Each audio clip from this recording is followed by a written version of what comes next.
Welcome, everyone. All right, well, thank you.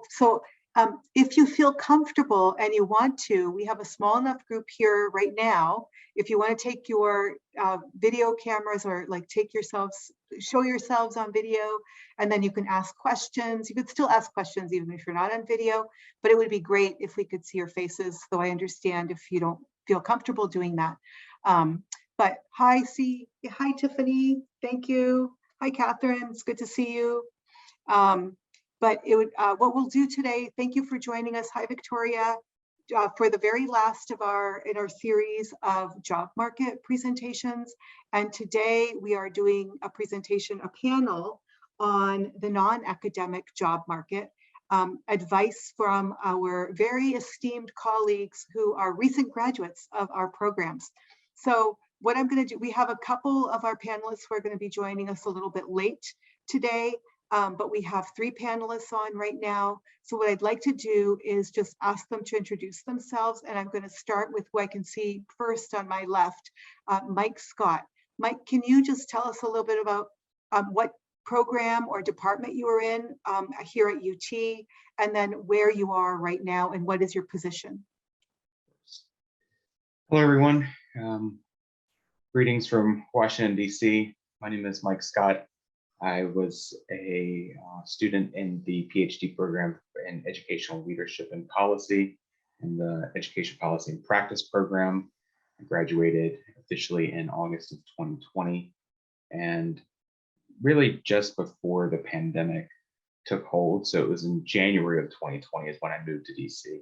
So I actually started a job right before I was finishing my dissertation up here. So I am a senior program specialist at the National Education Association, which is the largest labor union in the country. We represent 3 million educators across the country, mostly in public schools.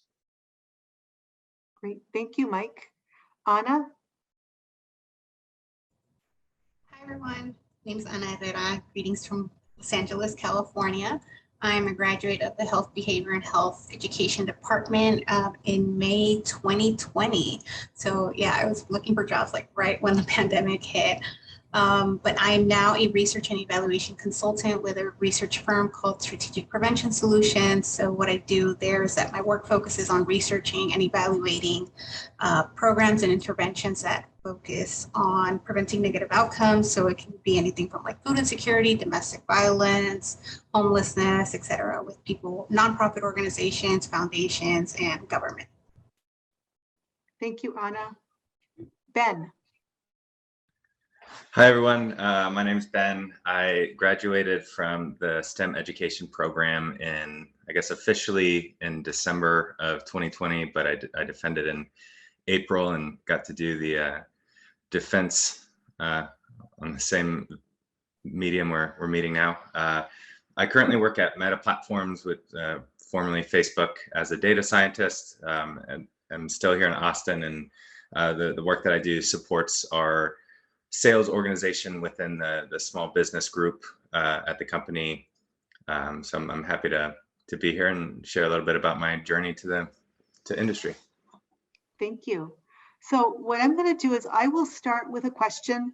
I really do want this to be more driven by you all, especially if you have questions, obviously. So I will monitor the chat. You could put your questions in the chat, or you could simply just take yourself off mute and ask a question whenever you feel. But I have a series of questions here, and hopefully as we go through you'll have more questions for the group too. So I just want to start with the question of the big question, I guess. How did you decide to take a job outside of academia? And was this your plan when you began graduate school? So maybe here we could start with Anna. I never really planned to go into academia like from the beginning, but I also wasn't planning on going on industry. Like I just kind of like when I started the program, I was just open to whatever was available, whatever I felt matched more of like what I wanted to do, although that did take some time for me to figure out like what are the things that I like to do, like what is my preferred work style, what is like my long-term plan. And so luckily I had the opportunity to sort of try different things while I was in the program. But then by the time that I graduated, I realized that an industry position was a better fit for what I wanted. Okay. And so we'll go into some depth on that as we kind of, I'm sure we'll circle back on some of that. But Mhm. Ben, maybe you could tell us a little bit too, is that when did you decide or how did you decide to take a job outside of academia? And was this your plan all along? Yeah, I think throughout my graduate school experience, part of me wanted to, or at least was open to academia and doing the professorship. I remember especially later in my time at UT, I was able to focus just on research, and I got to teach my own classes, and that kind of autonomy within academia was a lot of fun. I applied for several positions and did not get any interviews, so that kind of closed that door for me. I guess I could have tried a little harder, but I think also throughout grad school, I was thinking of different jobs in industry, from consulting to different, whether that's in educational capacity or just a general capacity. My research was quantitative in nature, so exploring options in data science, which is where I landed, was kind of something on my mind throughout the grad experience. So I think I was open to kind of whatever opportunities presented themselves, and then COVID hit, and I was just happy to get a job at the end of it. So I think I think that's my story there. Yeah, thank you. And Mike, how did you decide? When did you decide? Was this your plan all along? So I guess, funny enough story, I had actually started a PhD at a different institution, and I came to UT a couple years later because I was in pursuit of the academic path and was advised to go to a more research intensive institution in order to obtain the training I needed to go into academia. And so I had, basically started over again, which, it's just that's the reality of it. It's not that, I think it was a good thing, but there was also I was at it for a long time, and, not just time, but money's involved, which I know with many assistantships covers tuition, but there's other things that assistantships don't really cover, such as previous student loans and things of that nature. So as I was getting ready for the academic job market, I was starting to feel like I wasn't necessarily ready, and I was getting frustrated by that because I'm watching my bank account and I'm watching my stress and I'm watching, all these things. And so I was like, I had a graduate assistantship in the LBJ school, and it, even though it was academically focused, we did contract work with other programs to help them with evaluations, and it kind of gave me a taste of what a non-academic position would be like, and made me think, what, this is pretty cool. So I'll see what happens. So I just applied for a few jobs casually to see what would happen. This is not the normal experience, but from the casual applying is how I was offered this position. It took me back to the East Coast, which is where I'm from, and it worked out. It was not the plan. It was not the normal experience, but certainly learned a few things, and grateful for where I did land. Yeah. And so I guess kind of related to that, were your advisors, so I feel like as a person who's been in academia kind of my entire career, I went from my PhD to a postdoc and then right into this job here that I currently have today at UT. So it's hard for me to advise people about non-academic jobs. I wonder where you got some of that mentoring or advice. Was it from your mentors? Was it from others? Where did you seek that out? Or was it just, did you just kind of help yourself basically? And here, maybe we can start with Ben. Yeah, I had a kind of maybe dual advisor. I had one formal advisor, but I also did some work with the physics department. So I had Michael Martyr and Joe Marshall were my advisors. And I think in terms of academia, they were really helpful in kind of steering me towards the steps I should take to try to apply for jobs. Really supportive of me in that that endeavor. And then I also think they're pretty supportive of me outside of academia. Jill in particular connected me with people in industry doing data analysis, who could give me some insights on how to apply for jobs and how to, you know, even look for jobs, leverage network, things like that.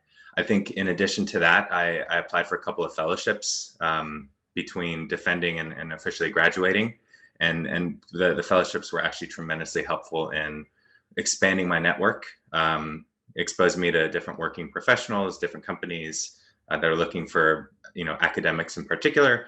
And that kind of really opened my eyes up to how to train and practice for interviews, how to, you know, pitch yourself as kind of the product that a company is getting, and some of the, you know, some of the just like on the ground nuts and bolts that I needed to eventually land the job. So yeah, I think it was a mix with advisor, but then, you know, connecting with people who had made the transition from academia to non-academic positions was also a tremendous source of help. Great. Mike? Yeah, so I first, I guess one of the things that I did was I participated in the Archer Center, and it's a program that is in DC for people who want to learn about federal policy, and you do an internship in either in an agency or some policy tangential, and you take classes, and it's through the UT system. And during the academic year, they have the program for undergraduate students, and then in the summer they do a program for graduate students. And so I participated in that, and so that did allow opportunity for some networking and to have colleagues and friends who were, you know, whose plans were to go into some type of policy position when they finished graduate school, be it their master's or their doctoral program. So I had that group to rely on. There's some other resources as well at UT. The Career Center has been really bolstering their resources for graduate students, particularly the doctoral students. And I got to meet with Annie a couple of times. She even did a mock interview with me and helped me think through my process of applying and sending in a cover letter and all of that. So that was really helpful too. But yeah, I mean, it was external from my advisors. In fact, I didn't even, because it was kind of an exploration and just kind of wasn't necessarily taking it all that seriously. I didn't even say that that's what I was doing until I had gotten an interview. It didn't, like, I didn't want to, I was exploring and didn't want to feel like I was like abandoning what I said I was doing until I had some options, because then, you know, there's perceptions and things, and, you know, I didn't want to close the academic door, I guess. And I think if I had said that I was looking at non-academic jobs, it might give the perception that I was doing something else. And, you know, I didn't want to do that quite yet. Okay, so I noticed one of our other panelists has entered. Iris, I'm going to wait 1 minute to just finish this question, and then I will move to you to give an introduction.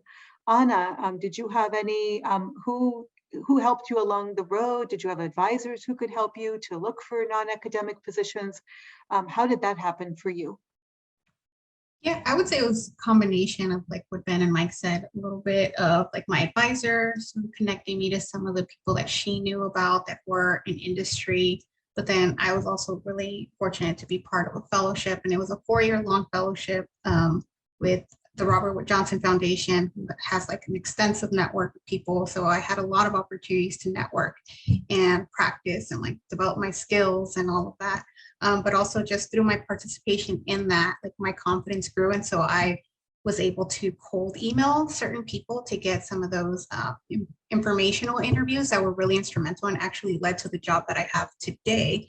So I can talk a little bit about that like a little later on if we want to go into that. But yeah, to answer your question, Alex, it was a combination of all those things. Great. Okay, so I'm going to just have Iris introduce yourself, please, what program you graduated from, where you are today, and then I'm going to ask you a question I've already asked. So, and I could remind you if I know as you're introducing yourself, how did you decide to take a job outside of academia, and was that your plan from the beginning? Wonderful. Thank you, Alex. And my apologies for arriving late. It's actually related to where I am right now. So to start us off, I'm actually a graduate from the counseling psychology program, which is housed within the College of Education here at UT. And I graduated back in 2020. So right in the midst of the whole pandemic situation, even though we're still in the midst of it in a lot of ways, right?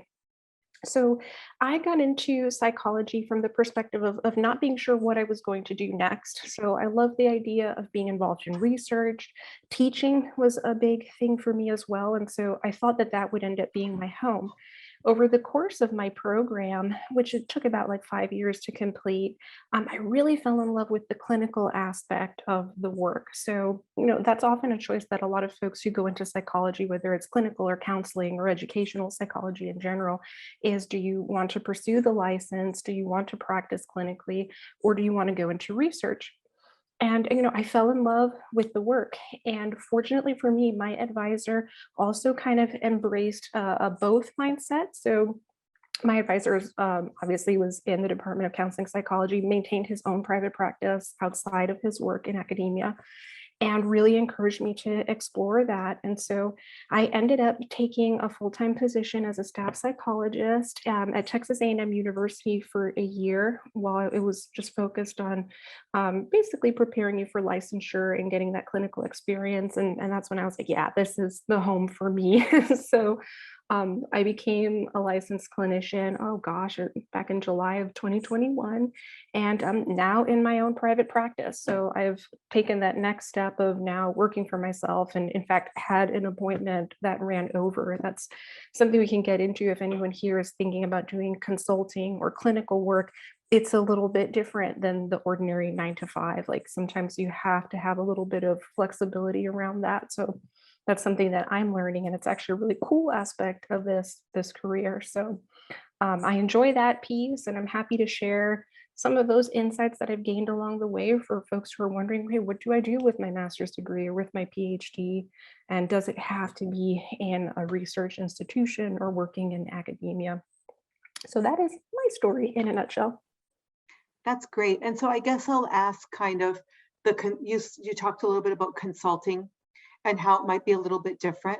And I think maybe, I wonder if others did a little bit of consulting on the way to getting these jobs. Anna, I see your hand is raised as well. And if you could, I mean, that I do see that as an option for a lot of our students who graduate. They have a lot of skills. And Ben, I want you also to talk a little bit later about how to position yourself, like given all the academic skills. I think you kind of referenced that a little bit. So how do you position yourself as a consultant when you have like a research background? If that's what, if that's what you focused on mostly in graduate school, you have a dissertation, but not necessarily like a portfolio that looks like or maybe you make it look like a consultant's portfolio. How do you do that? Maybe we can ask Iris and then we'll go to Anna. I will say, I think one of the wonderful skill sets that we come out of our graduate program with is the ability to really engage in research from a critical lens. Like we're able to digest it, synthesize it, and then share that information with others in easy to consume fashions. So I think that's the biggest skill set that we can use to our advantage. And it certainly helped me because it's not even necessarily having to speak from a position of being the research expert in the room, but somebody who knows how to analyze the research. People are thirsty for that information, and they're thirsty to have it in a way that's easy to understand and is connected to their experience and how they can use it. And I think we're all really gifted in our ability to do that. So the more that we can pitch that, like I found that to be particularly helpful, whether I'm working with patients or doing that consulting with folks that are either related in some of those clinical settings that I'm contracted with, or just individuals who don't know much about mental health will ask me questions. And so I can speak from that lens to be able to provide them that perspective that's based on understanding the research. So that's certainly how I've packaged it. And I'd be curious to hear how others have. Anna? Ditto on that, Iris. Yeah, I think we have a lot of like what they call, I guess, like hard skills or technical skills that I think sometimes we forget that we have. And then we go and talk to somebody else and they're like, oh my gosh, like you can do that. It's like, yes, we can do a lot of these things. And they're always like super impressed about like anything that you put out. But a lot of it is just networking. Like that's how I found some of the consulting opportunities. And I will admit they were also like very small opportunities, like a few weeks long or maybe like a month or two, because as PhD students we're very busy. But it was always like really helpful. It was something that I used in a way to like sort of explore, like, do I like this kind of work? Like, do I like, what are the pros and cons of this kind of work? But I kind of try to view it as like, oh, this is my opportunity to pursue sort of like a passion project to learn a little bit more about this topic that I don't know, that I'm not considered an expert in, but I can do that. And it oftentimes it led to more work, which is great, but also have to be really careful to not burn out. Yeah. Because it's not 9 to 5, right? I mean, it's kind of like you're just doing it kind of to get the project done. So it could be like a mad rush in that they might be like, your contract is a month and here is what you agree to. And that could be 40 hours a week. It could be 20 hours a week. It could be 60 hours a week. And Ben, I think you mentioned a little bit about like maybe positioning yourself. Like, how do you position yourself given the academic background and you know, and I think some non-academic jobs are, of course, looking for PhDs, and it's easy to come in if you're going to do a research role. But are there ways that you can think creatively about what you've learned and the skills that you have, and then packaging those into a vita to make you look attractive to the industry? Yeah, I think that was a big thing I learned, and one major difference, at least in my experience. You know, when you're preparing an academic CV, that's as long as a chapter book, but nobody in industry has time to read through that, and they probably don't really care about your publications or presentations or things like that. You know, so there's kind of a difference there, and I think but before graduate school, I was a science teacher. And so that I actually had an experience during a fellowship program where I kept that on my resume, and somebody said, oh, everybody here has teaching experience. We're all PhDs. And I had to kind of push back a little bit and say, no, well, mine's different. And it's for these kind of reasons. This is what I'm trying to communicate with that bullet point. So I think in thinking through your personal experience and in constructing a resume or, you know, one-page kind of thing, you're trying to think through what are the different skills that I'm trying to highlight that are very pertinent to this job. So for me, that teaching thing was, well, I taught physics. If I'm going to go into data science, I'm going to have to interpret complex models and spit it out to business partners who don't understand what the models are doing, but they need to make decisions based on the insights there. So that was a skill I wanted to highlight. So I think, you know, like Anna and Iris said, that we have a lot of skills that are needed and wanted in non-academic contexts, but it's figuring out how to highlight that. Even, you know, thinking through publication, that's being able to communicate, which is still an important skill, and, you know, different methodologies that you use and implemented in your research or speak to the experimental design or research capacity and dealing with these nuances that businesses or other research entities want. So I think kind of thinking through that and then just chunking it differently to kind of beef up or communicate how your skills align with the skills that the job description says they want. I'm going to stop and see if anybody in the audience has any questions. And if you do, please feel free to take yourselves off mute.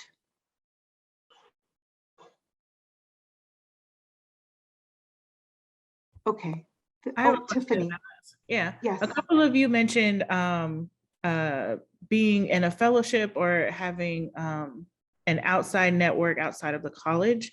And so I was wondering how you went about linking up with those opportunities. Like, how did you find them? How did you get involved with them in order to be able to actually utilize them to do the work that you're doing now, if that makes sense? I can start with that. There is a culture, if you will, that the Archer Center usually took a couple of students from EPP every summer. And so because of that history, they always made a point to come talk about their program to us, and there were enough students in the program to be able to talk about their experience as well. And so the summer that I went, there were, I want to say 4 of us from ELP. I think it was 3 of us from EPP and 1 from higher ed. So just because of that, I guess keeping your ear on the ground and thinking about looking for opportunities, and when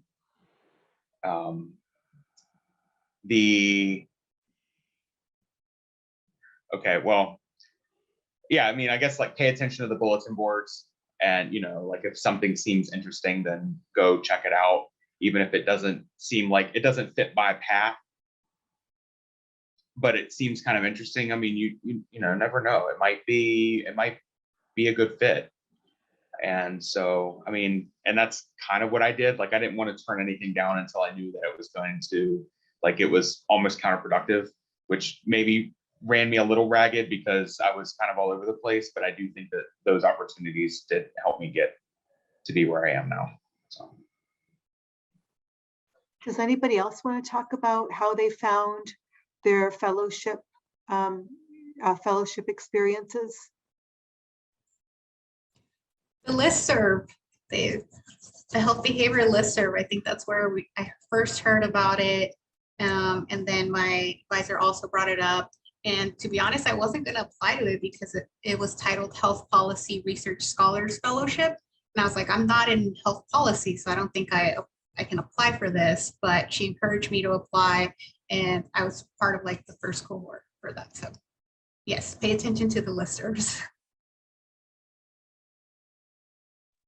Absolutely. And I'll just add really quick, like stay connected with your cohort, with other people in different years in your program, because that's where information kind of trickles down the grapevine too. So I really valued my cohort members. I mean, they were amazing, and got me connected with lots of different folks. Even if it doesn't pan out into a fellowship, your network is building. And now I can think of like, oh, I know this person in California and this person in Virginia. So leave no stone unturned. Yeah, I think I got wind of the fellowships through different listservs, and I think a little bit beyond they obviously helped to expand the network, but I don't know that it was. I think in my particular case, the fellowship taught me how to network in a way that I didn't know how to do just through graduate school. And I think Anna mentioned this earlier, like the informational interview, that was something I was like, what the hell is this? I hear people talking about it all the time. But you can kind of like cold call people, I guess not cold call, but just reach out on LinkedIn if it's another graduate student doing, or another UT grad doing work in an industry you're interested in. They may be willing to talk, they may not be. I've found that most people are willing to at least spend 15, 20 minutes on the phone chatting with you about their experience, how they translate, transferred into that industry. And sometimes it can lead to referrals. I think even getting a job or even getting interviews largely was because I reached out to different people, and they could say, oh, it seems like you have cool experience. I'd love to do an internal referral or something like that. But these kind of networks that I got, I think some of it was through the fellowship, but a lot of it was independent of the fellowship, because I just stopped being afraid to reach out on LinkedIn, because I guess, I don't know, rejection isn't as bad as not having a job. So that was a very helpful thing for me. Very true. And, we have also, UT now has like a Longhorn LinkedIn, and our college has not, I don't know that our college has gone like whole hog into that, but you might be able to look into that and see if you can get a page on that Longhorn. I can't remember what they call it. It's like, obviously it's going to say something like Hooked In or something like that, is what they have. And that could be helpful for, Hooked In, there we go. So Beta says it's Hooked In. That might be a place where you would, make some connections, see where people are. I remember when I was doing my postdoc, I was having a period where I was trying to decide, even after at the postdoc level. So I had already finished with my PhD, was in a postdoc, was ready to go on to academia, but was kind of second guessing it. And I talked to somebody who was in my postdoc and went into a non-academic job. She was at the Research Triangle Institute. And that was extremely helpful, because it was very helpful just to hear what she did on a day-to-day basis versus what I might do or what the expectations would be for an academic. So I knew what the expectations were for, or at least I could see what my advisors were doing. I knew in that sense what the academic expectations were, but I had no idea what the expectations were going into a non-academic job. So that was very helpful to hear her experiences and why she selected, what she liked about her job, what she didn't like about her job, and the pros and cons. So I thought that was, so reaching out to somebody, even if they're not in that area that you want to be in, but better, that's in a non-academic job, I think is very helpful. Bita, do you have a question? And I hope I'm pronouncing your name correctly. Yes, you're pronouncing it perfectly. Can you hear me? Yes. Okay. Yeah. Okay, great. Thank you all for your time to share your experiences with us. So my question has to do with, y'all talked about a little bit about how we package our skills when it comes to doing interviews and selling our skills, basically. And my question has to do with specifically having a PhD. I came into my PhD program in educational policy and planning thinking that I would want to go into academia. And now I'm changing my mind a little bit and looking into different job descriptions. And a lot of the job descriptions that are coming through listservs, I noticed that they require bachelor's degree minimum and then preferred master's. So I'm curious what you think about that. Is this a legitimate worry on my end that having a PhD is putting me in a position of being overqualified? And if in your positions, where it was your employer looking for someone who has a doctorate degree, or is that something that is required, necessary, other than the soft skills, like just having an advanced degree, a PhD? Is it something that put you in a position, both in terms of skills, hard skills, and also in terms of, honestly, income? Does that make a difference?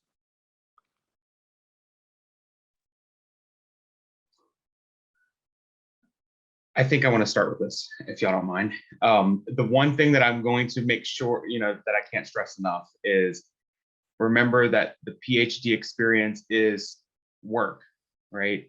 It should go under professional experience. You should not just have a line that says PhD and under education. And I found out how important this was because when they calculated my salary based on years of experience. And every year that I was in the PhD program, because I did something related to education, was counted as a year of experience towards my salary. And so that ended up meaning a difference of about $30,000 in what it paid annually. So make sure that you do that. I think that that's one thing that's not told. So thank you for asking the question, because that reminded me of that. The job that I got, the first position that I had, they were looking for, the minimum degree was a bachelor's degree, master's preferred. But I, really, talked about what I did through the PhD program that would help make me a more, a preferred candidate, which seemed to, obviously it worked. But, thinking about the skills that you, not necessarily the degree, I don't, at least where I am, they don't care so much about the degree. It's what did you get from the degree? What are the skills that you got that you can bring? So I think that that's the, making sure that you package that, I think the biggest things are that you learn how to communicate, you learn how to think analytically.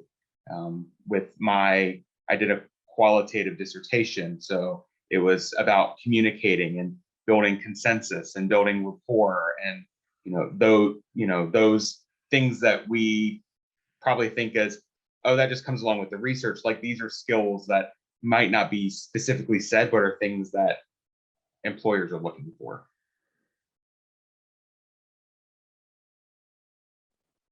Does anyone else want to add to that? If you're, did you apply to a job where minimum was bachelor's, preferred was master's? Any ideas of, what does the PhD give you above and beyond, a bigger salary? Yeah, I would say that it wasn't so much the degree, but like Mike said, it was more of the skills and how I was able to package it. However, like I think the PhD did give me more flexibility in terms of like negotiating salary, like benefits as well, and even title. I mean, I was given the option to come in as a senior researcher, but I didn't want it because it came with like additional responsibilities, which I don't want at the moment. So I was able to maintain like a pretty high salary, and I was trying, like I could tailor my experience like to more of what I want right now, which I think is something that was afforded to me because of the PhD. Because when I talk to some of my colleagues that don't have it, they didn't have that option. Okay. Great. Yeah, I would echo what Mike and Anna said. I don't think that, at least in my experience, the PhD led to a more limited market. I think it really only served to open up doors that would not have been open otherwise. I also think, like Mike said, yeah, the PhD counts as experience. You know, you're doing research and you're actually doing a lot of work that brings value, and that can come with a nice pay bump from, you know, maybe a bachelor's or master's level position. I also think, you know, treat job descriptions with a grain of salt. That's kind of, I probably saw a silly post on this on LinkedIn, but it's like a wish list for the company. And some of the descriptions they have on there are just totally unrealistic for any kind of starting position or any position whatsoever. So just keeping that in mind, that you don't need to check every box in order to apply.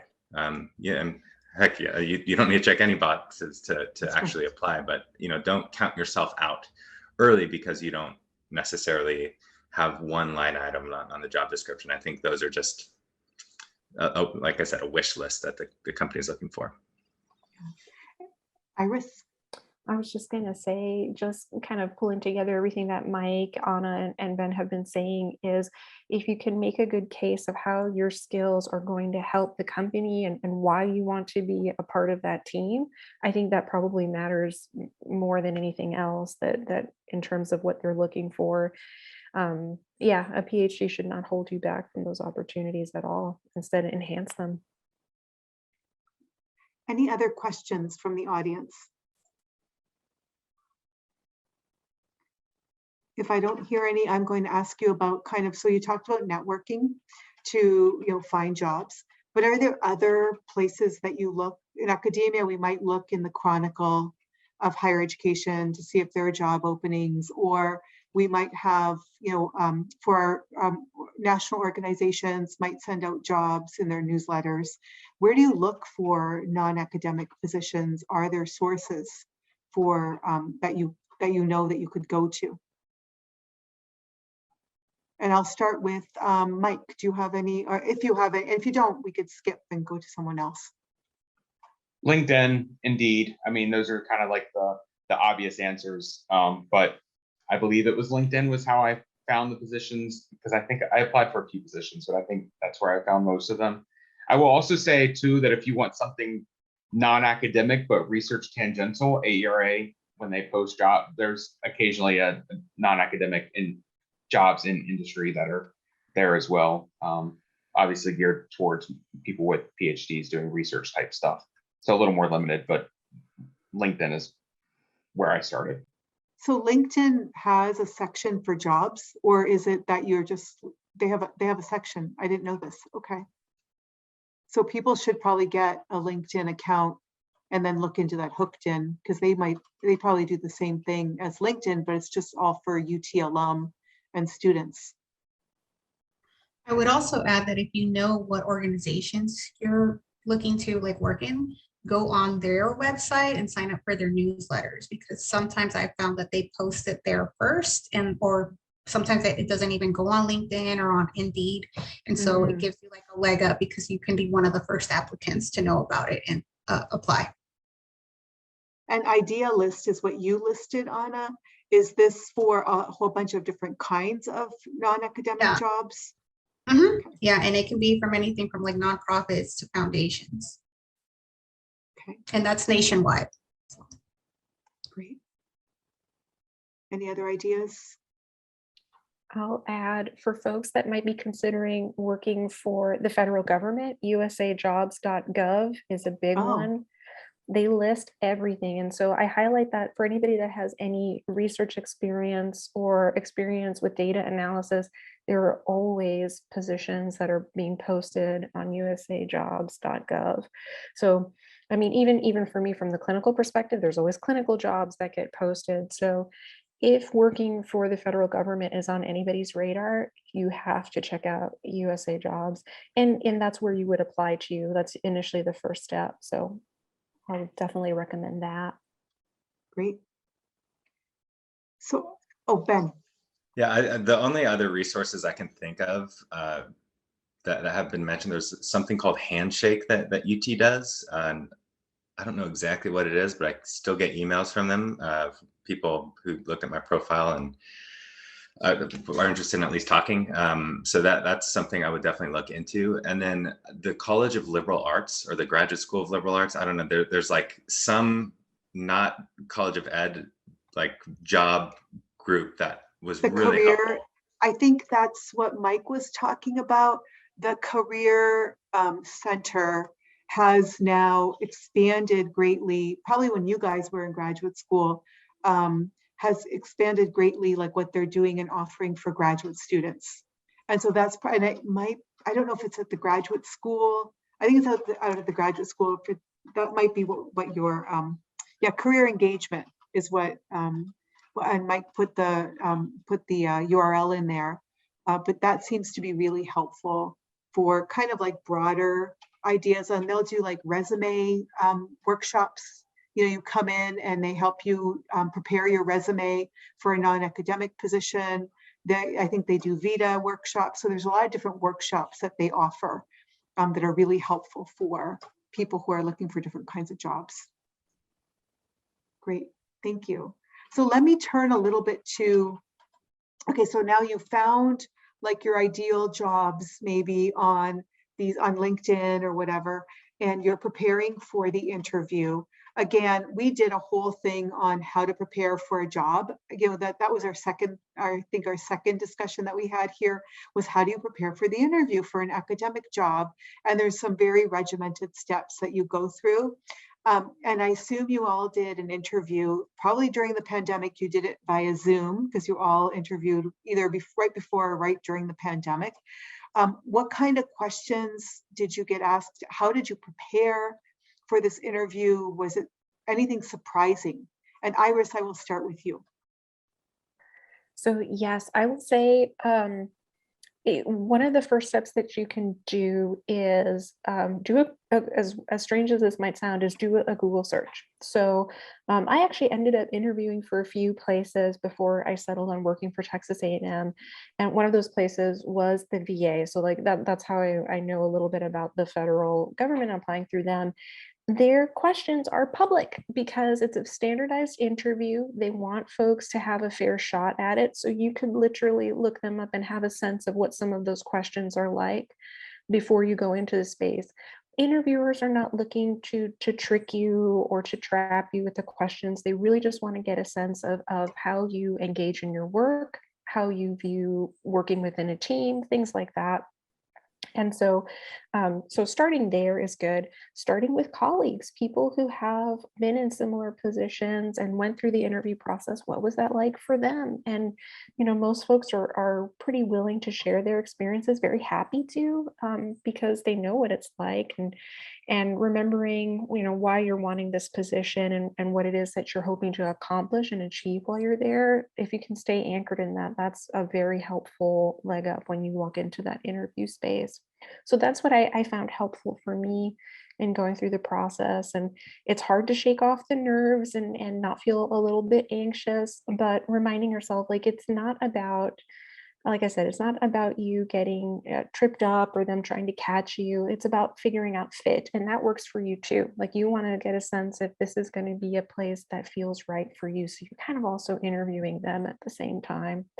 So that was helpful for me. I wonder what it was like for y'all. Anna, if you have anything to add. Yeah, my interview experience was really surprising for me. One, because it went super fast. Like I had maybe, I think every place I interviewed had at least 3 to 5 interviews, and they all went like within a matter of days or within a matter of weeks. And what I found surprising was that they were asking more questions about like my work style, like how does my approach to doing research or evaluation align with their values, with their goals. It was more of like application examples, and they would also all usually give me some kind of skills test where it included some kind of like data analysis where I would have to actually analyze a sample data set. I'd have to write up something like, okay, how do you summarize the results from this? And then also create sort of like a data visualization, like how would you present this to these stakeholders, for example. And like I said, it all happened really fast. And like I thought that I would be able to take sort of a break after I graduated, thinking like, okay, it's going to be a couple of months before, like while I go through this process and figure this out. But no, like it all just happened so fast. And like I had to make sort of like a decision rather quickly because I had multiple job offers, but then I could like leverage some of that. So like it was nice in that way, but it was just all like just kind of crazy at the same time. So you weren't expecting a skills test? I was not expecting a skill. I did sort of hear from some people that they would potentially ask me to do maybe one of those things, but I found that several of them had me do multiple things, like the data viz, the writing piece, the analysis piece. I wasn't expecting it all to come, and especially at once. I thought it would sort of be like a gradual thing that would come, like as I moved through the interviews, but no. And Ben, what was the interview process for you like? Yeah, I had several skills tests throughout the interview process. I think it was either coding stuff. Some interview pipelines had, like Anna was saying, they'd give you a data set and you'd have to analyze it, make a presentation for the company or the interview panel. I think I also had a lot of what they call case style questions where they give you kind of a business scenario or just maybe just any kind of scenario, and it's your task to kind of work with the interviewer to solicit additional information and figure out a recommendation based on the case that they gave you. So that was a pretty unique type of interview question that I had to deal with. Yeah, I think, getting used to the different rounds. There was like a screening that an HR person would call and say, just kind of suss out whether or not you are a good fit, what your interest in the role is. And then you go and interview with different team members, like at a first round and then a second round, and then sometimes additional rounds. So I'd expect a lot of that. But yeah, I would say in terms of, I was pretty lucky that the company was pretty transparent about what to expect. So I knew how to prepare, but it did take a lot of prep work to practice different exercises for the live coding challenges, and even refreshing some of the statistical rules that we learned in grad school so that I could spit them off eloquently during an interview and not seem like a bumbling fool. And Mike, the interview process for what was your experience of it? So I interviewed right in the fall before the pandemic happened. So I flew to DC and did my interview in person. It was a one-shot thing, which I thought was a little bizarre. I was expecting multiple rounds, and it was only one round.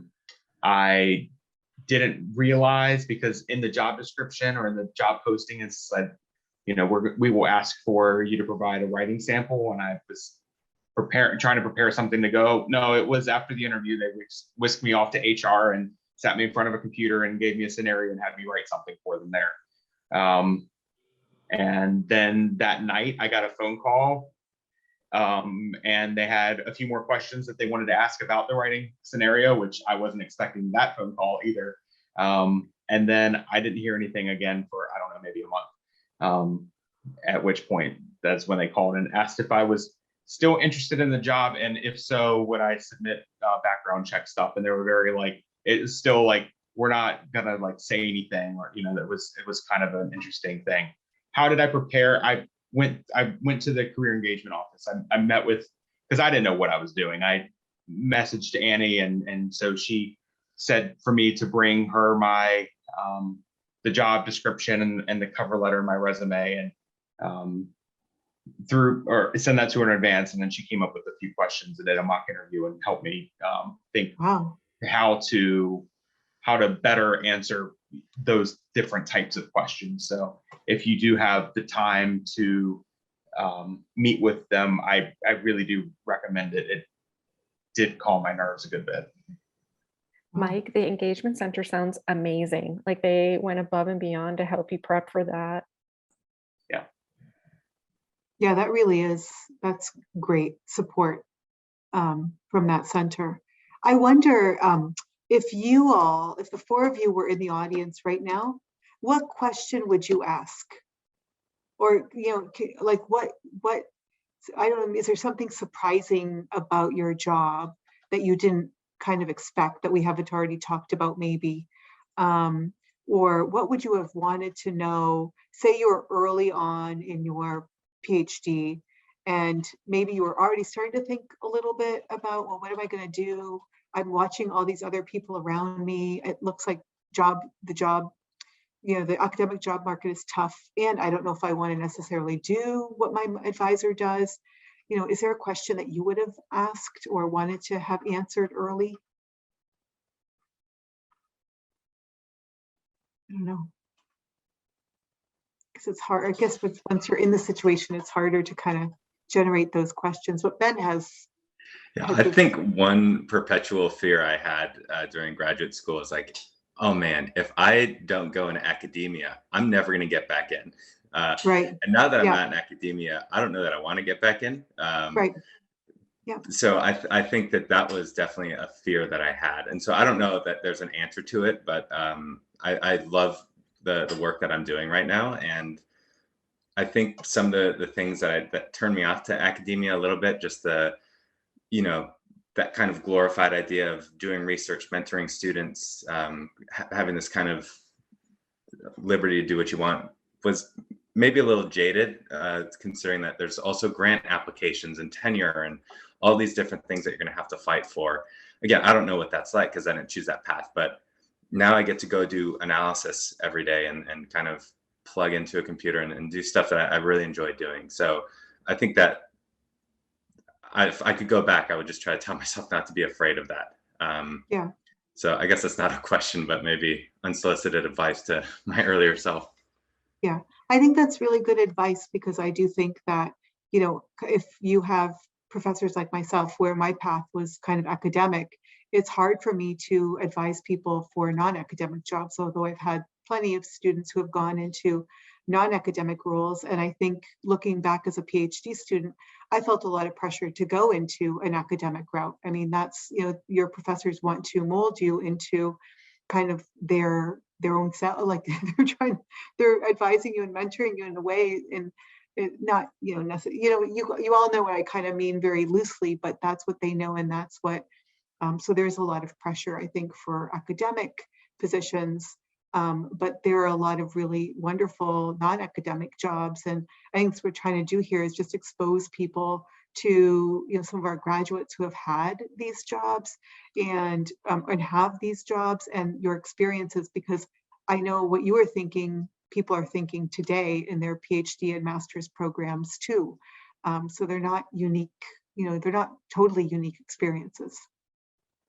So I hope we can share and help others, support them through, to the extent that we can, that process. Iris, are you going to want to add something? I will, unless Mike, did you want to go first? I'll go after you. Thanks. Okay, mine isn't particularly exciting, but I just wanted to say, like, I resonated with Ben's story deeply, and I'll add to it. Like, in my experience, there was another faculty member in my program. I think she's since retired, but she scared me because she literally said the same thing. She was like so happy that she continued in academia because for a while she was thinking about taking a non-academic job, and thank goodness she didn't abandon research. So don't do that. And I was like, oh God, the pressure. The pressure, but like, similar to Ben, like I cannot imagine doing that now. Like the work that I'm in is something I enjoy so deeply and is so fulfilling. Like it takes a bit of courage to take that step because there is some fear, like, what if I made the wrong choice? Can I get back? But then you're hearing, you're like, I don't know that I want to. So that's my story. Yeah. No, Mike? just to add on to that, I mean, both of those stories resonate because I was kind of a similar thing. I had a professor in another college say, don't think of yourself as a failure if you get a non-academic position. Now, given who this faculty member is, I was quite offended by that just because of the trajectory. And although now that I think about it, it's okay, it probably still wasn't worded the best way, but she was right. And I don't think of that. And and the other thing is if you leave, then it's going to be harder to come back. Well, I concur. I'm not sure if I want to go back.